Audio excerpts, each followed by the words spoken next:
তীব্র শৈত্যপ্রবাহের মধ্যেই আবার ইউক্রেনের বিদ্যুৎ অবকাঠামোকে লক্ষ্য করে হামলা চালাচ্ছে রাশিয়া। যুক্তরাষ্ট্রের প্রেসিডেন্ট ডোনাল্ড ট্রাম্পের ঘোষিত 1 সপ্তাহের যুদ্ধবিরতির মেয়াদ শেষ হতেই এই হামলা চালানো হলো। কিয়েভে রাতের তাপমাত্রা -17 ডিগ্রি সেলসিয়াস এবং খার্কিভে -23 ডিগ্রি সেলসিয়াসে নেমেছে।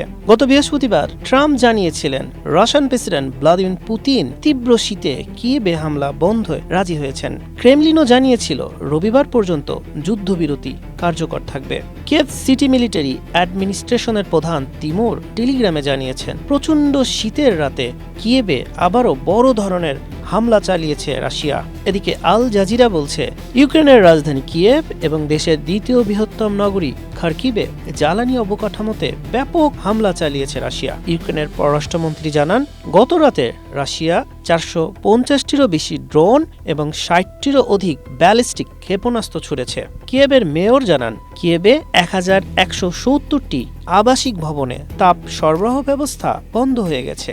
কিয়েভে অন্তত 2 জন এবং খার্কিভে আরও 2 জন আহত হয়েছেন বলে কর্মকর্তারা জানিয়েছেন।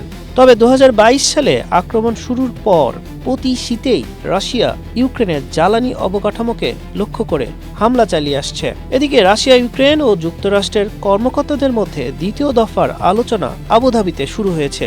রাশিয়া ইউক্রেনের পূর্বাঞ্চলীয় দোনেটস্ক অঞ্চল পুরোপুরি নিয়ন্ত্রণ চায়, কিন্তু কিয়েভ তা প্রত্যাখ্যান করেছে।